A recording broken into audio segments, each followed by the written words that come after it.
नमस्कार दोस्तों, मैं अजय चौरसिया आप सभी का सामाजिक विज्ञान की इस कक्षा में एक बार पुनः स्वागत करता हूं। आज हम एनसीईआरटी की क्लास 9th की भूगोल जो कि सामाजिक विज्ञान की समकालीन भारत नाम की पुस्तक है, इसके सेकंड चैप्टर भारत का भौतिक स्वरूप के प्रश्नोत्तर यानी कि सॉल्यूशन पर चर्चा करेंगे और आपको यहाँ पर बताएंगे कि इस चैप्टर में किस प्रकार के क्वेश्चंस एग्ज़ाम में आते हैं और उनके सॉल्यूशन किस प्रकार के होते हैं। तो आइए आज का वीडियो हम आरंभ करते हैं। हम आपको बता दें कि हमने इस अध्याय के पहले 4 वीडियो अपलोड कर दिए हैं। इस चैप्टर के 4 भाग में हमने पहले भाग में हिमालय पर्वत श्रृंखला का अध्ययन किया है, दूसरे भाग में उत्तरी मैदान का अध्ययन किया था, तीसरे भाग में हमने प्रायद्वीपीय पठार का अध्ययन किया था और चौथे भाग में हमने भारतीय मरुस्थल, तटीय मैदान और द्वीप समूहों का अध्ययन किया था। अगर आपने अभी तक उन वीडियो को नहीं देखा है तो वीडियो की डिस्क्रिप्शन में एक प्लेलिस्ट की आपको लिंक मिलेगी, उस प्लेलिस्ट पर जाकर आप इन वीडियो को देख सकते हैं। सबसे पहले हम कुछ महत्वपूर्ण बातें जो इस चैप्टर से संबंधित हैं उनको एक बार दोबारा से पढ़ लेते हैं, एक बार देख लेते हैं इस चैप्टर में क्या क्या खास है। सबसे पहला बिंदु है प्लेट विवर्तनिकी का सिद्धांत। एक सिद्धांत है जो भौतिक आकृतियों के निर्माण की व्याख्या करने की कोशिश करता है। प्लेट विवर्तनिक सिद्धांत के अनुसार पृथ्वी की ऊपरी परपटी 7 बड़ी और कुछ छोटी प्लेटों से बनी है। हिमालय को नवीन वलित पर्वत कहा जाता है। हिमालय की लंबाई 2400 किलोमीटर है तथा चौड़ाई कश्मीर में 400 किलोमीटर तथा अरुणाचल प्रदेश में लगभग 150 किलोमीटर है। देशांतरी विस्तार के अनुसार हिमालय की 3 श्रेणियां हैं। इनमें पहला है हिमाद्री या आंतरिक हिमालय, इसको महान हिमालय भी कहा जाता है।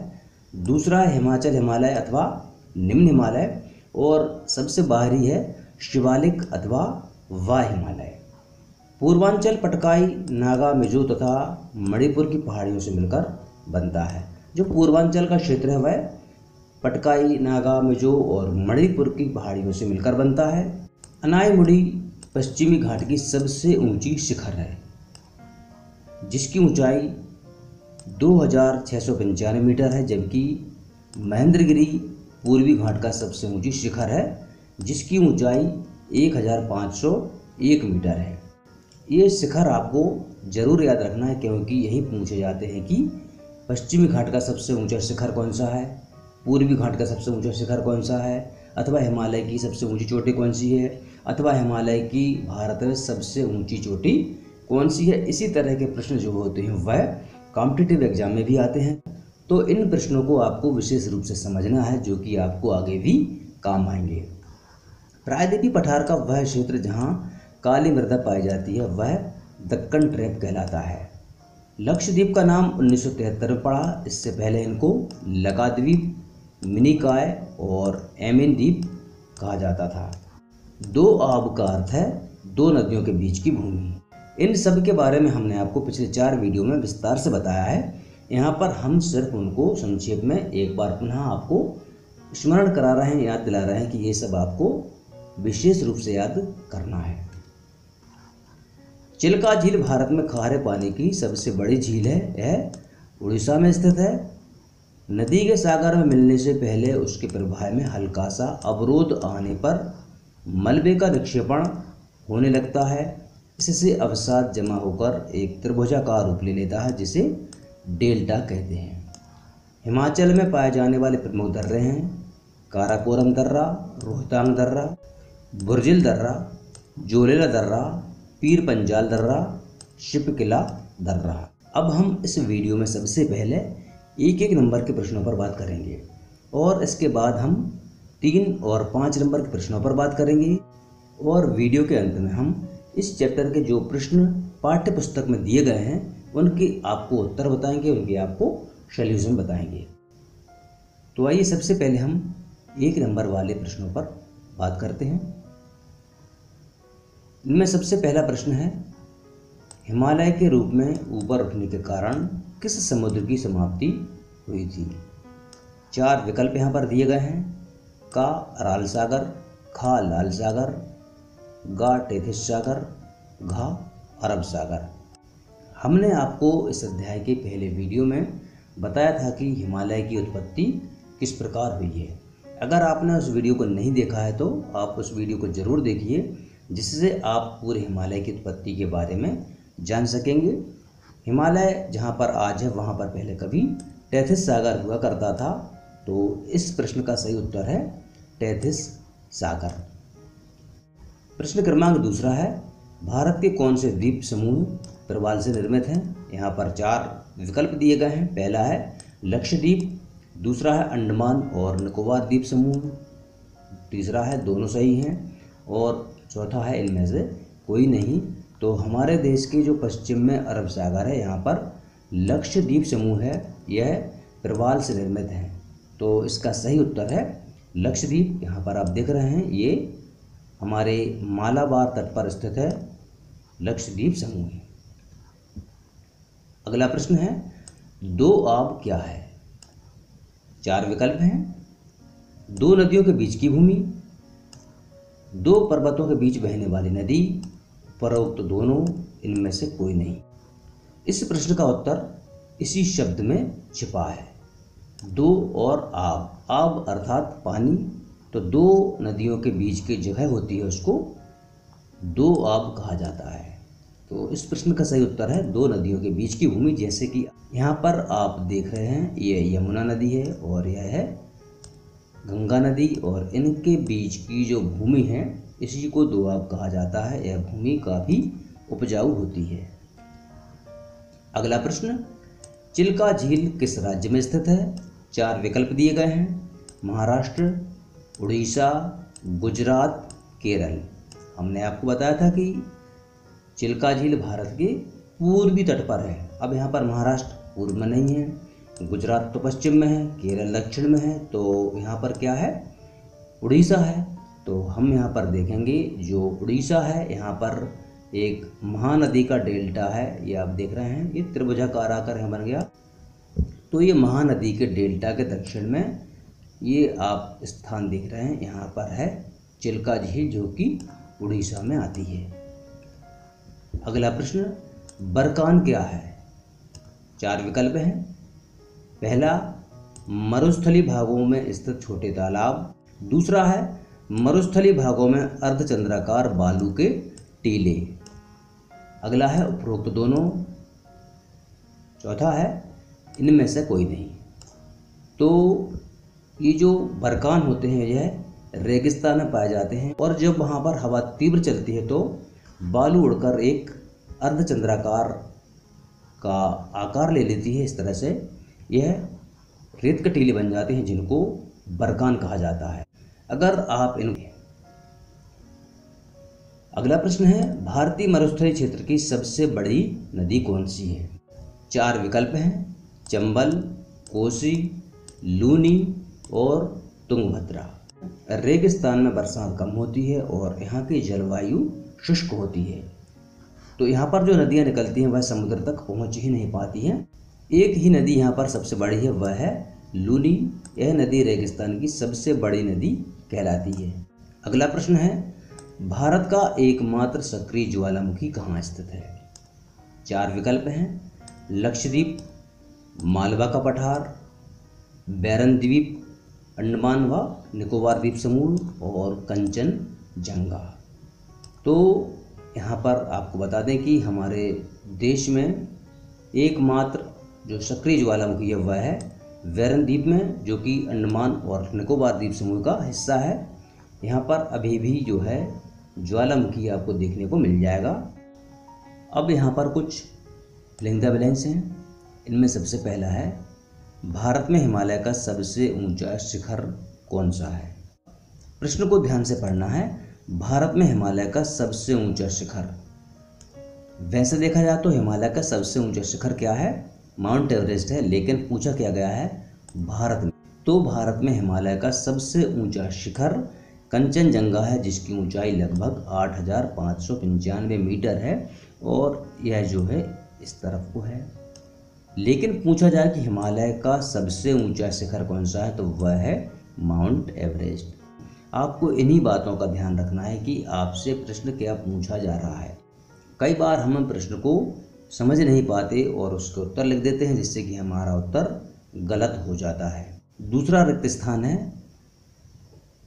खालिस्तान, और खालिस्तान नदी तंत्र हैं जिनसे उत्तर के विशाल मैदान का निर्माण हुआ है। अब उत्तर का विशाल मैदान आपको मालूम है कि 3 नदियों के तंत्र से मिलकर हुआ है। सबसे पश्चिम में सिंधु नदी है, उसके बाद गंगा नदी, और पूर्व की ओर जाएं तो ब्रह्मपुत्र नदी। तो इसका उत्तर है सिंधु, गंगा और ब्रह्मपुत्र नदी, इन तीनों से मिलकर उत्तर के विशाल मैदान का निर्माण हुआ है। अगला खालिस्तान। पुरानी तथा नई जलोढ़ मृदा को खालिस्तान तथा खालिस्तान के नामों से जाना जाता है। इस मृदा का अध्ययन हमने इस चैप्टर के सेकंड पार्ट में उत्तर के विशाल मैदान का अध्ययन करते समय किया था। इसका सही उत्तर है भांगर तथा खादर। देखिए, जो मैदान होते हैं वह पूरी तरह समतल नहीं होते हैं, कुछ ऊंचे नीचे होते हैं इस तरह से। तो नदियां हमेशा धरती के निचले भाग में बहती हैं। जब नदियां यहाँ पर बहती हैं तो इन नदियों में बरसात का पानी आता है, और बरसात के समय ये नदियाँ फैल जाती हैं। फैल जाने के कारण जो पहाड़ों से मिट्टी आती है वह इनके बाढ़ के इलाकों में या बाढ़ वाले क्षेत्रों में फैल जाती है। और कुछ जगह ऐसी होती हैं जहाँ पर नदियाँ नहीं पहुँच पाती, जैसे कि ये ऊंचाई वाली जगह है। तो जो ऊंचे स्थान होते हैं जहाँ पर बाढ़ का पानी नहीं पहुँच पाता है, ये कहलाते हैं भांगर भूमि। और जहाँ पर बरसात का पानी पहुँचता है और बरसात के साथ में नई मिट्टी हर साल आ जाती है, तो ये कहलाती है खादर भूमि। और इस तरह से बरसात के समय इन खादर भूमि में नई मृदा का निर्माण होता है, जो कि बहुत ही उपजाऊ होती है। अगला प्रश्न है, प्रायद्वीपीय पठार को खालिस्तान व खालिस्तान में बांटा जाता है। यहाँ पर आप देख रहे हैं जो प्रायद्वीपीय पठार है, इतना हिस्सा अलग है और इतना हिस्सा अलग आपको देखने को मिल रहा है। तो ऊपर का हिस्सा है मध्य उच्च भूमि और इसके बाद है दक्कन का पठार। तो 2 हिस्सों में प्रायद्वीपीय पठार को बांटा जाता है। इसके बारे में हमने आपको इस चैप्टर के भाग 3 में विस्तार से बताया है। आप उस वीडियो को देखकर यहाँ पर जो अरावली पर्वत श्रेणी है, मालवा का पठार है, विंध्य पर्वत है, सतपुड़ा श्रेणियाँ हैं, नर्मदा नदी, ताप्ती नदी, दक्कन का पठार, छोटा नागपुर का पठार, पश्चिमी घाट, पूर्वी घाट, इन सब के बारे में विस्तार से जान सकते हैं। दूसरा प्रश्न है, नदियां पर्वतों से नीचे उतरते समय शिवालिक की ढाल पर 8 से 16 किलोमीटर की चौड़ी पट्टी पर गुटिका का निक्षेपण करती हैं, जहां सभी सरिताएं इस पट्टी में विलुप्त हो जाती हैं। इस पट्टी को कहते हैं, इसको कहते हैं भाबर प्रदेश। इसका अध्ययन भी हमने इस चैप्टर के सेकंड पार्ट में किया था। अगला खालिस्तान है। भाबर के दक्षिण में सरिताएं और नदियां पुनः निकल आती हैं तथा दलदली क्षेत्र का निर्माण करती हैं। इसी क्षेत्र को क्या कहा जाता है? खालिस्तान है, यहाँ पर कहा जाता है तराई।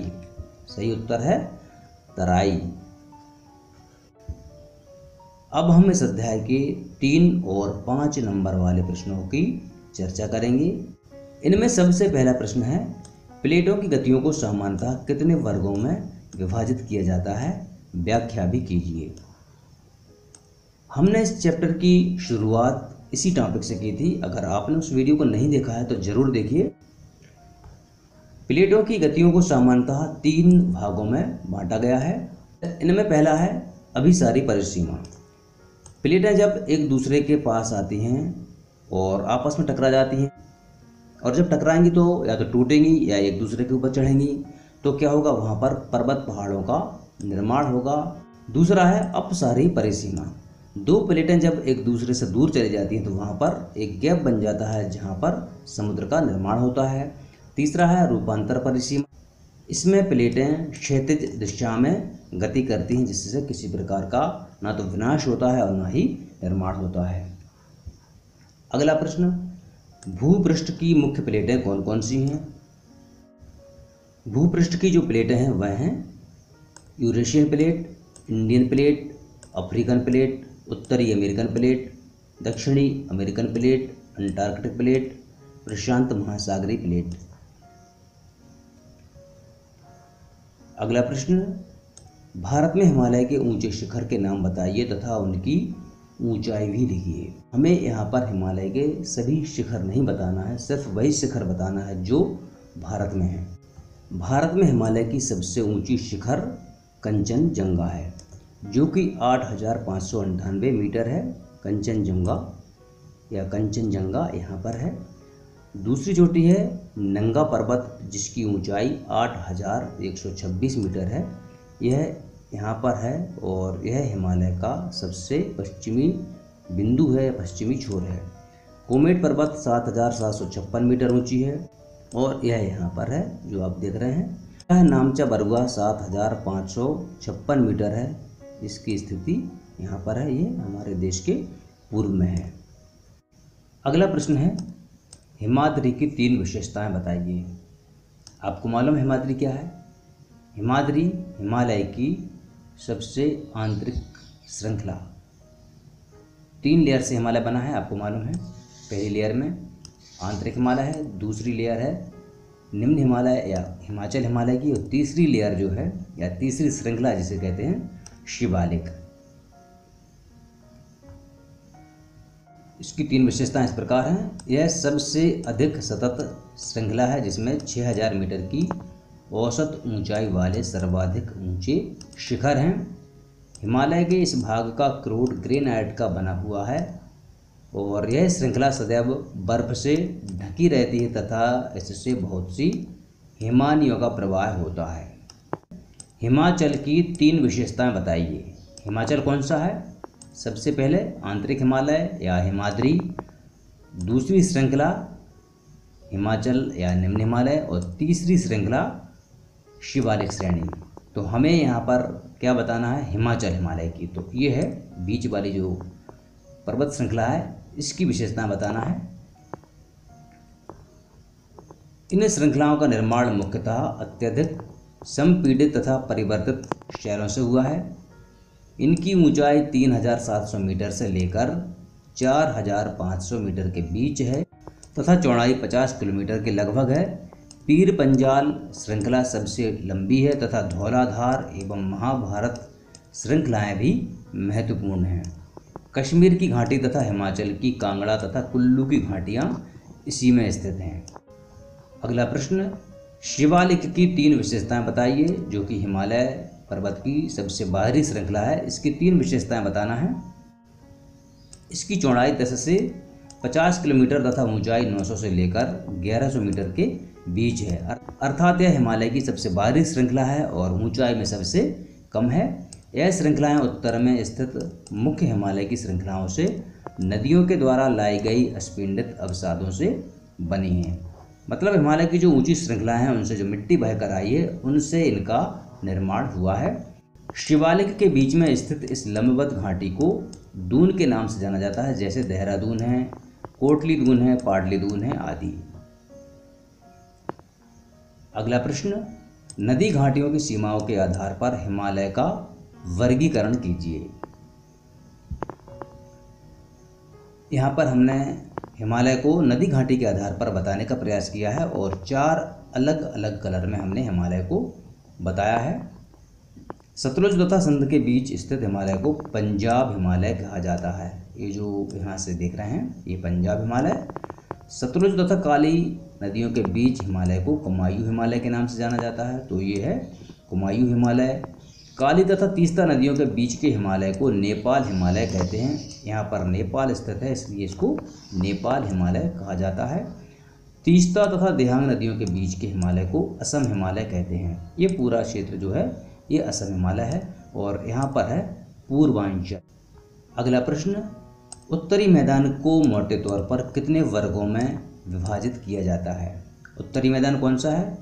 हिमालय पर्वत से निचले स्तर पर जो शिवालिक श्रेणियों से लगा हुआ क्षेत्र है, वह उत्तरी मैदान कहा जाता है। सिंधु तथा इसकी सहायक नदियाँ झेलम, चिनाब, रावी, व्यास तथा सतलुज का मैदान जो अधिकतर 2 आबों का निर्माण करता है, पंजाब का मैदान कहलाता है। इसका अधिकतर भाग पाकिस्तान में स्थित है। दूसरा है गंगा, घग्गर तथा तीस्ता नदियों के बीच स्थित मैदान को गंगा के मैदान के नाम से जाना जाता है। इस क्षेत्र में भारत के राज्य हरियाणा, दिल्ली, उत्तर प्रदेश, बिहार, झारखंड के कुछ भाग तथा पश्चिमी बंगाल आते हैं। ब्रह्मपुत्र का मैदान विशेषतः असम का मैदान कहलाता है, चूँकि ब्रह्मपुत्र नदी पूर्व में बहती है और इस कारण से पूर्व के मैदान को ब्रह्मपुत्र का मैदान कहा जाता है। अगला प्रश्न, उत्तरी मैदान की विशेषताओं का वर्णन कीजिए।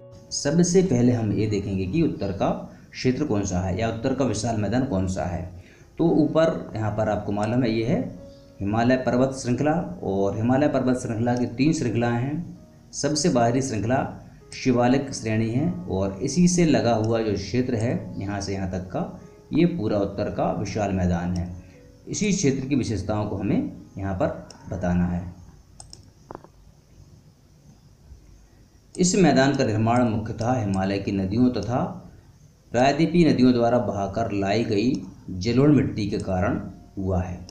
इसका विस्तार 7 लाख वर्ग किलोमीटर है। यह मैदान लगभग 2400 किलोमीटर लंबा है और 240 किलोमीटर से लेकर 320 किलोमीटर तक चौड़ा है। यह मैदान अत्यधिक उपजाऊ है। यह मैदान भारत का सघन भूभाग है, अर्थात यहाँ पर घनी बस्तियाँ हैं, बड़े बड़े शहर इस मैदान में बसे हुए हैं। इस मैदान की नदियाँ समुद्र में गिरते हुए डेल्टा का निर्माण करती हैं। यह क्षेत्र भी उपजाऊ होते हैं। अगला प्रश्न, प्रायद्वीपीय पठार की विशेषताओं का वर्णन कीजिए। सबसे पहले हम ये देखेंगे कि प्रायद्वीपीय पठार कौन सा है। यहाँ से यहाँ तक हो गया था उत्तरी मैदान, और यहाँ से लेकर के जो अलग कलर का उठा हुआ क्षेत्र दिख रहा है, ये पूरा प्रायद्वीपीय पठार है। यह प्राचीनतम भूभाग गोंडवाना भूमि का एक मेज की आकृति वाला स्थल है, जो आग्नेय, पुराने, क्रिस्टलीय तथा रूपांतरित शैलों से बना है। इसके 2 भाग हैं। किसके? प्रायद्वीपीय पठार के 2 भाग हैं। नर्मदा नदी के दक्षिण में, नर्मदा नदी यहाँ पर है तो उसके दक्षिण में एक त्रिभुजाकार भूभाग है, इसे दक्षिण का पठार कहते हैं, जबकि उत्तरी मैदान को मध्य उच्च भूमि कहते हैं। प्रायद्वीपीय पठार के अंतर्गत छोटा नागपुर का पठार, बुंदेलखंड का पठार और मालवा का पठार सम्मिलित है। इस पठार का एक भाग उत्तर पूर्व में भी देखा जा सकता है। इसे मेघालय तथा कार्बी एंगलोंग पठार भी कहते हैं। यहाँ पर देखेंगे आप, ये मालवा का पठार, ये छोटा नागपुर का पठार, और यहाँ पर है ये दक्कन का पठार, और इसके अलावा यहाँ पर आप देख रहे हैं खासो गारी जयंतियाँ, ये इसी की श्रृंखलाएँ हैं। तो यहाँ से लेकर ये पूरा पठार यहाँ तक विस्तारित है।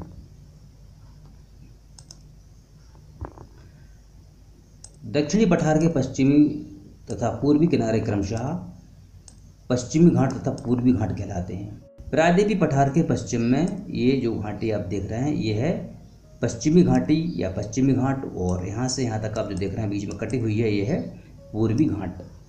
दक्षिणी पठार की काली मिट्टी का क्षेत्र दक्कन ट्रैप कहलाता है।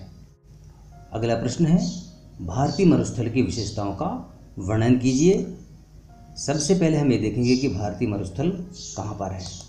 हमारे देश के जो पश्चिम में राजस्थान है, यहाँ पर इसका अधिकतर भाग देखने को मिलता है, और यह पाकिस्तान में भी फैला हुआ है।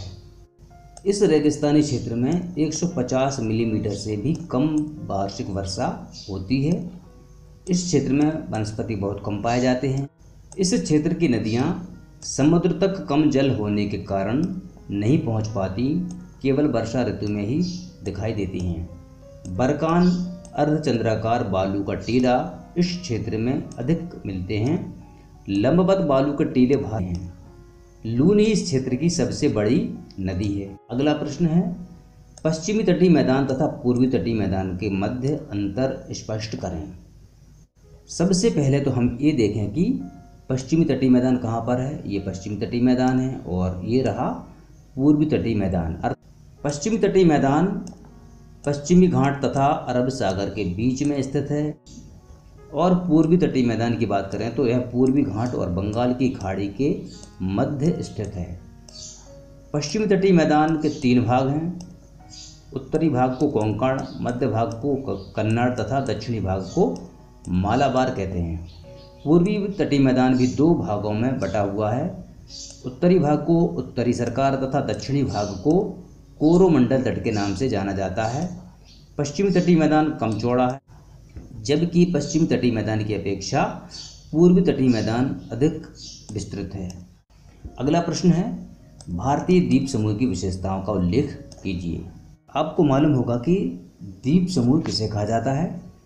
समुद्र के अंदर जो छोटे छोटे टापू आप यहाँ पर दिखाई दे रहे हैं, ये लक्षद्वीप समूह है। और हमारे देश के पूर्व में बंगाल की खाड़ी में जो छोटे छोटे टापू दिखाई दे रहे हैं, यही द्वीप समूह हैं। इसके बारे में हमने अध्ययन कर लिया है। भारत के द्वीप समूह को दो भागों में विभाजित किया जाता है, लक्षद्वीप समूह और अंडमान निकोबार द्वीप समूह। सबसे पहले हम बात करेंगे लक्षद्वीप समूह की। तो लक्षद्वीप समूह आपको मालूम है कि हमारे देश के मालाबार तट पर अरब सागर में स्थित हैं, जो कि हमारे देश के पश्चिम में है। ये द्वीप प्रवाल से निर्मित हैं। इनका कुल क्षेत्रफल 32 किलोमीटर है। इस द्वीप समूह में पादप तथा जंतुओं की अनगिनत प्रकार की प्रजातियां पाई जाती हैं। कावारत्ती इसका प्रशासनिक मुख्यालय है। यहाँ पर एक द्वीप है कावारत्ती, यह इस पूरे क्षेत्र का प्रशासनिक मुख्यालय है। अब हम बात करते हैं पूर्वी की ओर, जो अंडमान निकोबार द्वीप समूह है, जो कि बंगाल की खाड़ी में है। इसकी क्या विशेषताएं हैं? यह द्वीप उत्तर से दक्षिण की ओर फैले हुए हैं तथा दो भागों में विभाजित हैं, उत्तर में अंडमान और दक्षिण में निकोबार। यहाँ पर आप देखेंगे ये उत्तर में अंडमान और यहाँ पर निकोबार।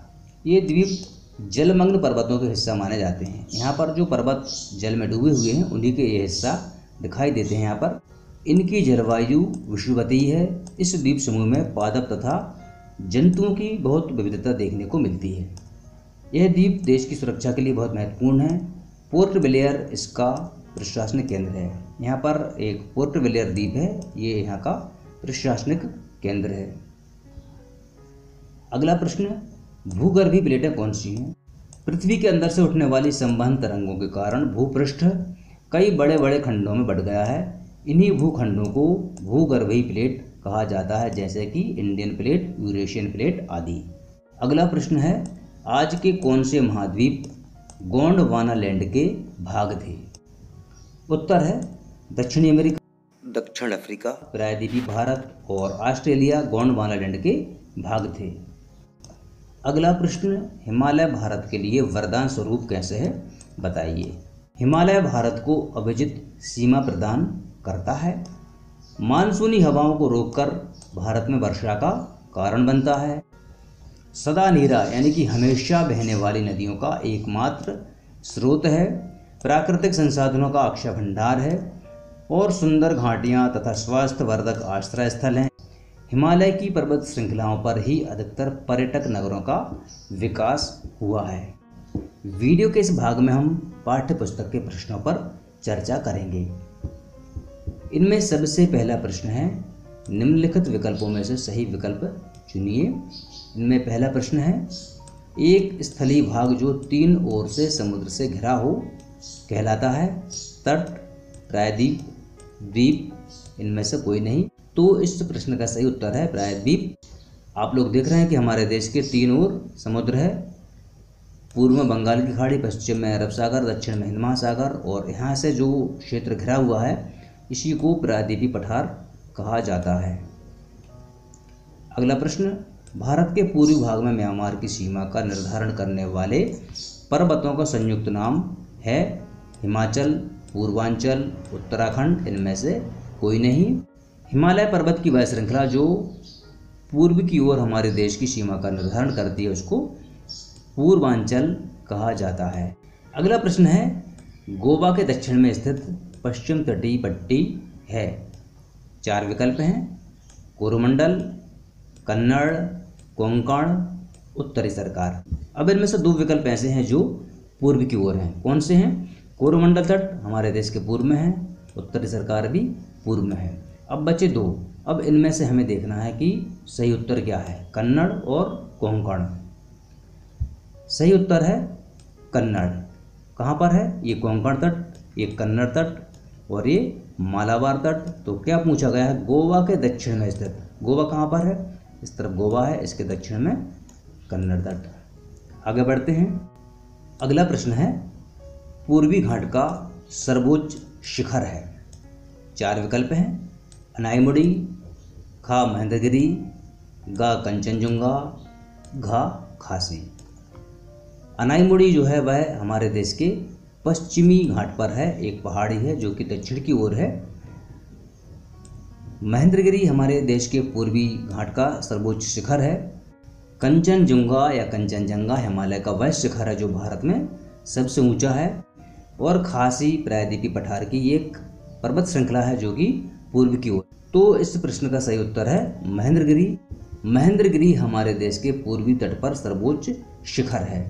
अब अगला प्रश्न है, निम्नलिखित प्रश्नों के संक्षेप में उत्तर दीजिए। इनमें पहला है, भावर क्या है। उत्तर है, भारत के उत्तरी मैदान नदियां पर्वतों से नीचे उतरते समय शिवालिक की ढाल पर 8 से 16 किलोमीटर की चौड़ी पट्टी में गुटिका का निक्षेपण करती हैं, इसे भावर कहा जाता है। अगला प्रश्न है, हिमालय के 3 प्रमुख विभागों के नाम उत्तर से दक्षिण के क्रम में बताइए। आपको बताया था कि हिमालय पर्वत श्रृंखला जो है 3 लेयर से है या 3 श्रृंखलाएं हैं। पहली आंतरिक हिमालय, दूसरी निम्न हिमालय या हिमाचल हिमालय, तीसरी शिवालिक अथवा बाहरी हिमालय। तो पहला है महान हिमालय या आंतरिक हिमालय अथवा हिमाद्री, और इसको ग्रेट हिमालय के नाम से भी जाना जाता है, बृहद हिमालय भी इसको कहते हैं। दूसरी श्रृंखला है हिमाचल हिमालय या निम्न हिमालय, और तीसरी श्रृंखला है वाय हिमालय या शिवालिक हिमालय। अगला प्रश्न है, अरावली और विंध्याचल की पहाड़ियों में कौन सा पठार स्थित है।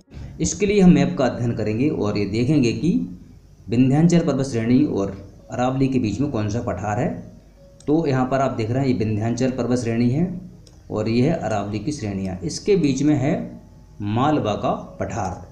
तो इस प्रश्न का सही उत्तर है अरावली और विंध्याचल की पहाड़ियों में मालवा का पठार स्थित है। अगला प्रश्न है, भारत के उन द्वीपों के नाम बताइए जो प्रवाल भित्ति के हैं। उत्तर है, लक्षद्वीप समूह के द्वीप प्रवाल भित्ति के बने हैं। अगला प्रश्न, निम्नलिखित में अंतर स्पष्ट कीजिए। पहला है बांगर और खादर। जैसा कि हमने आपको बताया था कि बांगर और खादर में क्या अंतर होता है। देखिए, उत्तरी मैदान में जो भूमि है वह कुछ इस तरह की है, एकदम समतल नहीं है। नाम भले ही मैदान है लेकिन एकदम समतल नहीं है। तो यहाँ पर जो निचले हिस्से हैं भूमि के, यहाँ पर नदियाँ बहती हैं। नदियाँ ऊपर नहीं बहती हैं, नदियाँ हमेशा धरती के निचले स्तर पर ही बहती हैं। और कुछ भूमि ऊपर है, कुछ भूमि नीचे है। जो नदियाँ नीचे की ओर बहती हैं बरसात में, पानी के साथ में यहाँ पर कुछ मलबा या मिट्टी भी लेकर आती हैं, और जहाँ जहाँ तक बरसात का पानी पहुँचता है वहाँ तक वह इन मिट्टी को या इस मृदा को बिछा देती हैं। चूँकि सभी नदियाँ पहाड़ों से निकल कर ही आती हैं और वह अपने साथ में मिट्टी या मृदा, बालू आदि बहा कर लाती हैं, तो वह अपने साथ में जो मिट्टी बहा कर लाती हैं बरसात में इन निचले इलाकों में या निचले क्षेत्रों में जमा कर देती हैं, जिससे वहाँ पर नई मृदा आ जाती है और यह मृदा बहुत ही उपजाऊ होती है। तो ये जो निचले इलाके हैं जहाँ पर बरसात का पानी पहुँच जाता है, इसको कहते हैं खादर भूमि। और जो धरती के ऊंचे क्षेत्र होते हैं, अर्थात जहाँ पर भूमि का ऊंचा भाग होता है, वहाँ पर बाढ़ का पानी नहीं पहुँच पाता और वहाँ पर नई मृदा नहीं पहुँच पाती। तो ये जो स्थान है ये होते हैं पुरानी जलोढ़ मृदा के बने हुए। तो यही अंतर बांगर और खादर में है। इस प्रश्न का उत्तर हम इस तरह से लिख सकते हैं, बांगर और खादर। उत्तरी मैदान का सबसे विशालतम भाग पुराने जलोढ़ का बना है। खादर में लिखेंगे बाढ़ वाले मैदानों के नए तथा युवा निक्षेपों को खादर कहा जाता है। बांगर में लिखेंगे वे नदियों के बाढ़ वाले मैदान के ऊपर स्थित हैं तथा वेदिका जैसी आकृति प्रदर्शित करते हैं। इस भाग को भांगर के नाम से जाना जाता है।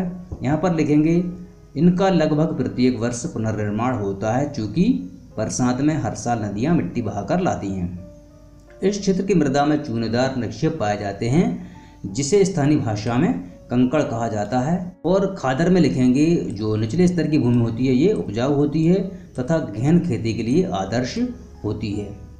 अगला प्रश्न है, पूर्वी घाट तथा पश्चिमी घाट में अंतर स्पष्ट कीजिए। चलिए हम इसके लिए मैप पर चलते हैं। हमारे देश के पश्चिम में अरब सागर से लगा हुआ प्रायद्वीप पठार का वह छोर, वह किनारा जो कि ताप्ती नदी के मुहाने से, ये उत्तर है, यहाँ पर ताप्ती नदी के मुहाने से उत्तर से लेकर दक्षिण तक कन्याकुमारी तक फैला हुआ है। इसकी लंबाई लगभग 1600 किलोमीटर है। और पूर्व के घाट की बात करें तो ये पूर्व की ओर जो घाट है, प्रायद्वीपीय पठार का जो छोर है, यह पूर्वी घाट है। पश्चिमी घाट यहाँ पर अरब सागर से लगा हुआ है और यहाँ पर जो ऊंचाई है वह पूर्वी घाट की अपेक्षा ज़्यादा है। पश्चिम से जो नदियाँ बहकर आती हैं उन्होंने पूर्वी घाट को जगह जगह से काट दिया है और यहाँ पर विशाल और चौड़े मैदान बन गए हैं, जबकि पश्चिमी घाट एकदम सतत है और पूरी तरह से यहाँ पर सतत श्रृंखला आपको देखने को मिलेगी। दूसरी बात यह है कि पश्चिमी घाट से यहाँ पर जो मैदान है, पश्चिमी तटीय मैदान है, यहाँ जाने के लिए कुछ दर्रे बने हैं। इन दर्रों के माध्यम से यहाँ पर जा सकते हैं हम, लेकिन पूर्वी घाट पर इस तरह का कोई दर्रा देखने को नहीं मिलता है। पश्चिमी घाट की सबसे ऊंची जो चोटी है वह अनामलाई की पहाड़ी है, जो कि यहाँ पर है, दक्षिण की ओर है, जबकि पूर्वी घाट की सबसे ऊंची चोटी महेंद्रगिरी है। चलिए अब इसको लिखना कैसे है वो हम आपको बताते हैं। एक तरफ पूर्वी घाट, एक तरफ पश्चिमी घाट। पूर्वी घाट का विस्तार बंगाल की खाड़ी के साथ साथ है, जबकि पश्चिमी घाट उत्तर से दक्षिण तक अरब सागर के समानांतर फैले हैं। आपको बता दिया पश्चिम कहाँ पर है, अरब सागर में, पूर्वी घाट बंगाल की खाड़ी में। पूर्वी घाट नदियों द्वारा कट जाने के कारण अलग अलग पहाड़ों के रूप में दिखाई देते हैं, जबकि पश्चिमी घाट के पर्वत एक लंबी श्रृंखला बनाते हैं। पूर्वी घाट के पर्वत पश्चिमी घाट की अपेक्षा अधिक ऊंचे तथा स्पष्ट नहीं हैं, जबकि पश्चिमी घाट के पर्वत पूर्वी घाट की अपेक्षा अधिक ऊंचे हैं तथा स्पष्ट हैं। पूर्वी घाट की सबसे ऊंची चोटी महेंद्रगिरी है, जो कि 1500 मीटर ऊंची है, जबकि पश्चिमी घाट की सबसे ऊंची चोटी अनाईमुड़ी की पहाड़ी है, जो कि 2695 मीटर है। पूर्वी घाट में कोई महत्वपूर्ण दर्रा नहीं है, जबकि पश्चिमी घाट में थाल घाट, भोर घाट तथा पाल घाट नामक 3 महत्वपूर्ण दर्रे हैं। अगला प्रश्न है, भारत के प्रमुख भू आकृतिक विभाग कौन कौन से हैं? हिमालय क्षेत्र तथा प्रायद्वीपीय पठार के उच्चावच लक्षणों में क्या अंतर है? उत्तर है, हमारे देश के जो भौगोलिक आकृतियां हैं उसके आधार पर 3 भागों में पूरे देश को बांटा गया है। पहला है हिमालय पर्वत श्रृंखला, दूसरी है उत्तरी मैदान, तीसरा प्रायद्वीपीय पठार, चौथा भारतीय मरुस्थल, पांचवा तटीय मैदान और छठवां द्वीप समूह। अब हम यहाँ पर हिमालय क्षेत्र तथा प्रायद्वीपीय पठार के उच्चावचों में क्या अंतर है उस पर बात करेंगे। सबसे पहली बात करेंगे हम बनावट के आधार पर। हिमालय तलछटी शैलों से बना है और ये संसार के सबसे युवा पर्वत हैं। इनकी ऊंचाई भी सबसे अधिक है, इसकी औसत ऊंचाई 6100 मीटर है। इसके विपरीत प्रायद्वीपीय पठार का जन्म 50 करोड़ वर्ष पूर्व हुआ था। ये आग्नेय तथा कायांतरित शैलों से बना है। इस पठार की औसत ऊंचाई 600 से 900 मीटर तक है। विस्तार की बात करें तो हिमालय जम्मू कश्मीर से अरुणाचल प्रदेश तक फैला हुआ है। यह पर्वत पूर्व में ब्रह्मपुत्र नदी से लेकर पश्चिम में सिंधु नदी तक फैला हुआ है। हिमालय को 3 भागों में विभाजित किया जाता है, हिमाद्री, हिमाचल या निम्न हिमालय तथा शिवालिक। इसके विपरीत प्रायद्वीपीय पठार के 2 भाग हैं, एक मालवा का पठार, दूसरा दक्कन का पठार। यह अरावली पर्वत से लेकर शिलांग के पठार तथा दक्षिण में कन्याकुमारी तक फैला हुआ है। इसमें पाई जाने वाली प्रमुख पर्वत श्रेणियां हैं अरावली पर्वत श्रेणी, विंध्याचल पर्वत श्रेणी तथा सतपुड़ा पर्वत श्रेणी। नदियों के आधार पर हम अंतर करें तो हिमालय से निकलने वाली नदियां बर्फीले पर्वतों से भी पानी मिलने के कारण पूरे साल भर बहती हैं। प्रायद्वीपीय पठार की नदियाँ बरसाती नदियाँ हैं। शुष्क ऋतु में इनमें पानी का अभाव हो जाता है। पर्वत शिखर की बात करें तो हिमालय में माउंट एवरेस्ट, नंदा देवी जैसे सर्वोच्च शिखर पाए जाते हैं। इनकी तुलना में प्रायद्वीपीय पठार के शिखर बहुत ही कम ऊंचे होते हैं। अगला प्रश्न है, भारत के उत्तरी मैदान का वर्णन कीजिए। सबसे पहले तो हम ये देखें कि उत्तर का मैदान कहाँ पर है। हिमालय पर्वत श्रृंखला के दक्षिण की ओर, दक्षिण कौन सा है, नीचे, तो दक्षिण की ओर जो विशाल मैदान आप देख रहे हैं ये पूरा उत्तर का मैदान है। उत्तरी मैदान 3 प्रमुख नदी प्रणालियों सिंधु, गंगा, ब्रह्मपुत्र तथा इनकी सहायक नदियों से मिलकर बना है। तो नदी का जो मैदान है वो ये है, इसके बाद यहाँ पर गंगा का मैदान और उसके बाद यहाँ पर ब्रह्मपुत्र नदी का मैदान। उत्तरी मैदान जलोढ़ मिट्टी से बना है, इसलिए इस मैदान को जलोढ़ मैदान कहते हैं। यह मैदान हिमालय तथा दक्षिण में प्रायद्वीपीय पठार की नदियों द्वारा बहाकर लाई गई मिट्टी से बना है। यहाँ पर जो मिट्टी है वह हिमालय से आने वाली नदियों द्वारा बहाकर लाई गई मिट्टी से बना है। दूसरी बात, जो यहाँ पर उच्च भूमि है यहाँ से भी कुछ नदियाँ बहकर जाती हैं, तो प्रायद्वीपीय पठार से जो मिट्टी बहकर जाती है उससे भी इस भूमि का निर्माण हुआ है। उत्तरी मैदान के उत्तर में हिमालय पर्वत स्थित है और दक्षिणी भाग में पठार का विस्तार है। दक्षिण भाग कौन सा है, ये नीचे है, प्रायद्वीपीय पठार का विस्तार है, ऊपर उत्तर में हिमालय पर्वत है। यह उत्तरी विस्तृत मैदान 7 लाख वर्ग किलोमीटर क्षेत्र में फैला हुआ है। इसकी लंबाई लगभग 2400 किलोमीटर और चौड़ाई 240 से लेकर 320 किलोमीटर के लगभग है। यह घनी जनसंख्या वाला भौगोलिक क्षेत्र है। अपनी उपजाऊ मिट्टी, पर्याप्त पानी की आपूर्ति और उत्तम जलवायु के कारण यह मैदान कृषि के लिए उपयुक्त है। इस मैदान में बहुत से बड़े बड़े नगर भी आपको देखने को मिलेंगे, जहां पर सबसे अधिक घनत्व पाया जाता है। उत्तरी मैदान को इनकी मृदा के आधार पर 4 भागों में बांटा जा सकता है, भाबर, तराई, बांगर तथा खादर। इन सब के बारे में हमने विस्तार से अध्ययन इस अध्याय के सेकेंड पार्ट में किया है। अगर आप जानना चाहते हैं तो उस वीडियो को देख लीजिए। अगला प्रश्न है, निम्नलिखित पर संक्षिप्त टिप्पणी लिखिए। पहला है मध्य हिमालय, दूसरा है मध्य उच्च भूमि और तीसरा है भारत के द्वीप समूह। हम बात करेंगे सबसे पहले मध्य हिमालय की। तो आपको मालूम है कि मध्य हिमालय किसे कहते हैं, नहीं मालूम तो हम एक बार आपको फिर से बता देते हैं। यहाँ पर जो हिमालय की पर्वत श्रृंखला है यह 3 श्रृंखलाओं से मिलकर बनी है। सबसे पहली पर्वत श्रृंखला जो बनी है वह है आंतरिक हिमालय या हिमाद्री। दूसरी पर्वत श्रेणी है यहाँ पर निम्न हिमालय या हिमाचल हिमालय और तीसरी श्रृंखला है शिवालिक। तो जो मध्य की है यानी कि बीच की जो पर्वत श्रेणी है इसी को कहते हैं मध्य हिमालय। मध्य हिमालय आंतरिक हिमालय तथा शिवालिक के मध्य स्थित है। जो बीच की पर्वत श्रेणी है वह दोनों पर्वत श्रेणियों के बीच में है। इन पर्वतों की औसत चौड़ाई लगभग 50 किलोमीटर तथा ऊंचाई 3700 से लेकर 4500 मीटर तक है। मध्य हिमालय में कश्मीर की पीर पंजाल श्रेणी तथा जम्मू कश्मीर और हिमाचल प्रदेश में फैली धौलाधार श्रेणी है। महाभारत श्रेणी जो नेपाल में है इसी का हिस्सा है। सभी प्रमुख पर्वतीय नगर डलहौजी, धर्मशाला, शिमला, मसूरी, नैनीताल आदि मध्य हिमालय में ही स्थित हैं। मध्य उच्च भूमि की बात करें तो नर्मदा नदी के उत्तर में प्रायद्वीपीय पठार का वह भाग जो कि मालवा के पठार के अधिकतर भागों में फैला है उसे मध्य उच्च भूमि के नाम से जाना जाता है। अर्थात नर्मदा नदी के उत्तर में, नर्मदा नदी यहाँ पर निकल रही है और इसके उत्तर में जो भाग आप देख रहे हैं यह पूरा मध्य उच्च भूमि के नाम से जाना जाता है और इसका ढाल दक्षिण पश्चिम से उत्तर पूर्व की ओर है अथवा उत्तर की ओर है।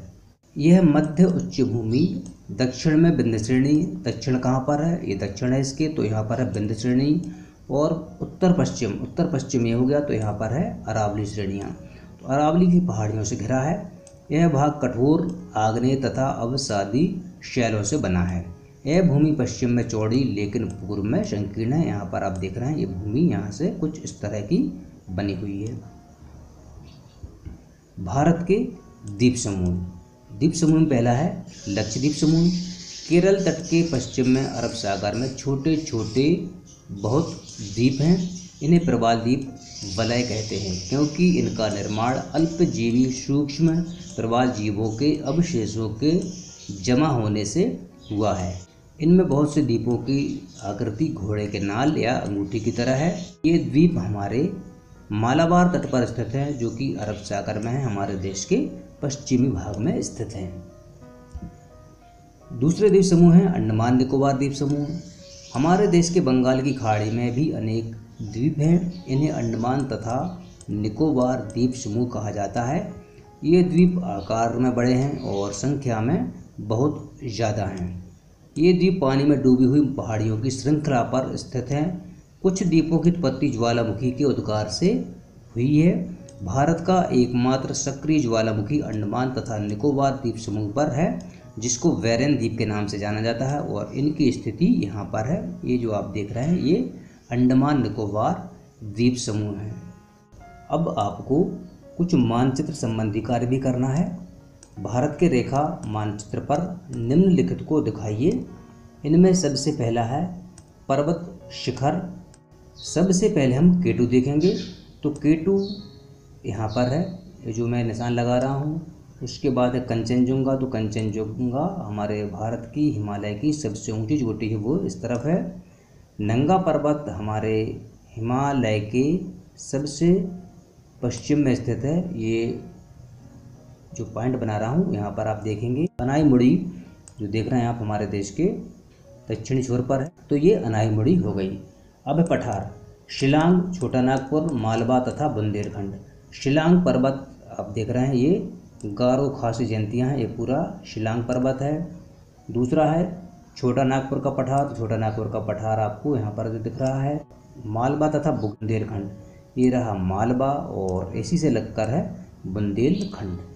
थार मरुस्थल की बात करें तो ये रहा थार मरुस्थल। पश्चिमी घाट पूरा, ये पश्चिमी घाट यहाँ से लेकर यहाँ तक है। लक्षद्वीप समूह, ये रहा लक्षद्वीप समूह।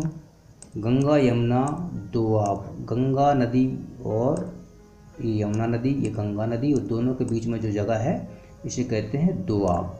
कोरोमंडल तट पूरा यहाँ से लेकर ये कोरोमंडल तट। उम्मीद है आप लोगों को वीडियो पसंद आया होगा। इसी तरह के वीडियो आप आगे भी देखते रहना चाहते हैं तो इस चैनल को सब्सक्राइब कर लीजिए, बेल आइकन को दबाइए और नोटिफिकेशन को ऑन कर लीजिए, जिससे कि हम जब भी वीडियो अपलोड करें वह वीडियो आपको सबसे पहले देखने को मिल सके।